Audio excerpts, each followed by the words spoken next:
Morning folks, I want to make a video today showing you how we make our homemade bread.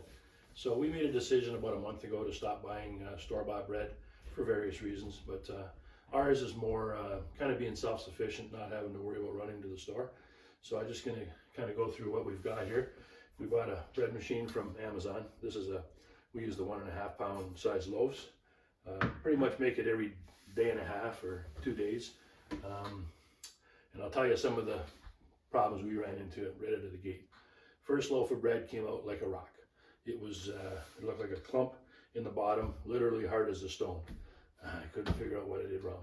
Followed the directions in the books. There's all kinds of books out there. This is just one that we purchased with lots and lots of different variations of bread. Really nice bread. Excuse me. So the first thing I found out is to proof the yeast.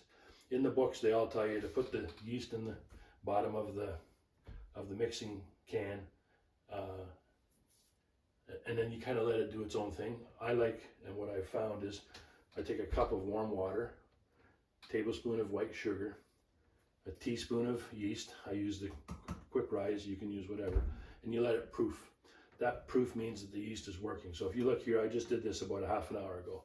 The water is still warm, but you see the foam on top here? That means the yeast is activated. And once it's activated, you're going to go through the process knowing safely that it's going to, rise and give you the air inside.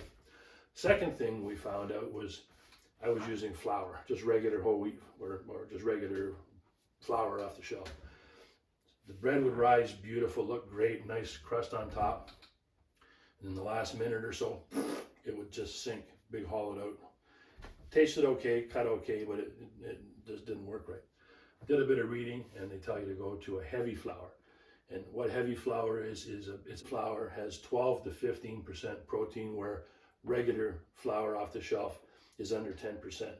That extra protein, it gives you the body, the gluten. That's what makes the structure of the bread. So when it rises, it has the I'll just call it the structure to maintain its shape. So even after it's finished baking, it doesn't start to settle back down on you. So again, this is a 1.5 pound loaf. So let me just show you how I do this. I start with a cup of warm water, teaspoon of yeast,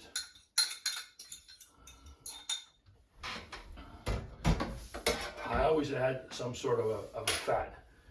This is a raisin cinnamon loaf, a couple of tablespoons of regular butter. It'll dissolve, it'll melt. You don't have to pre-melt it. If you want, you can and pour it in, that's fine. I like an egg in all my bread. You don't have to. I just find it adds more body to my bread. 2 cups of bread flour. Another thing I found is when you measure it, don't pack the cup when you put it in here. So I take a spoon and I fill it with a spoon. It's almost like it's sifted. If it's too packed, then your bread's going to be too dry. But there's a way to fix that, and I'll show you. So 2 cups of bread flour, 1 cup of whole wheat flour. Now these are organic flours. We have a little shop down the road from us that she sells all kinds of organic products and spices and mixes, and pretty much everything is organic, but you can get both varieties. Organic's a little bit more, but not crazy. One thing about making bread, they all call for salt. If you don't put salt in your bread, it's going to taste bland. You're not going to like it. But the salt should never be in contact directly with the yeast.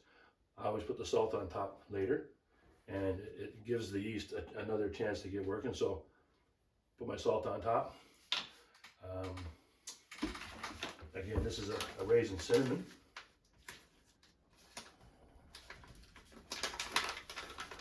I like lots of cinnamon. You can add it or not, up to you. Very important that you measure all your ingredients. Honey. I like honey on mine.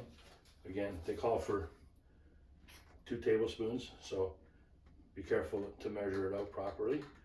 But I like lots of honey. Again, it doesn't affect the outcome.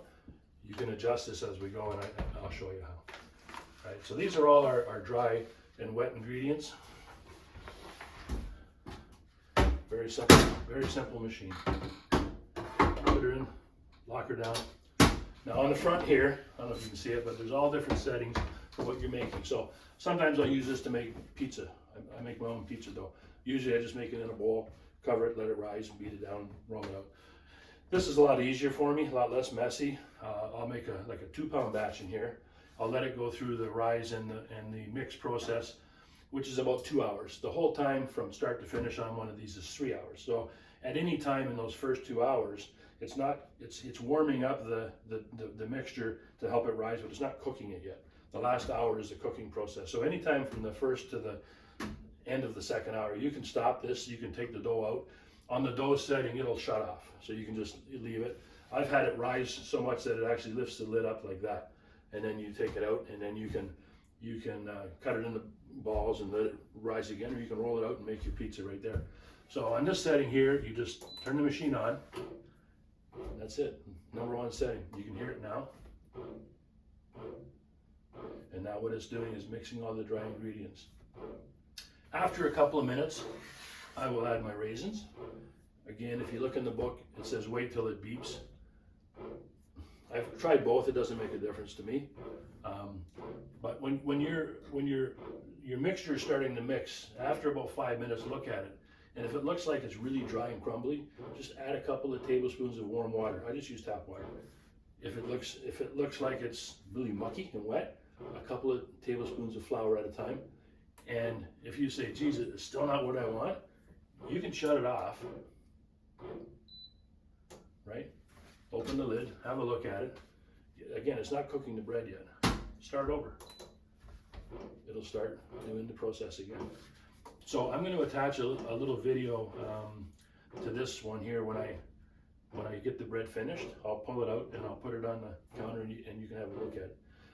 So if you like what you've seen, please hit like and subscribe, support my channel, and we'll talk to you again.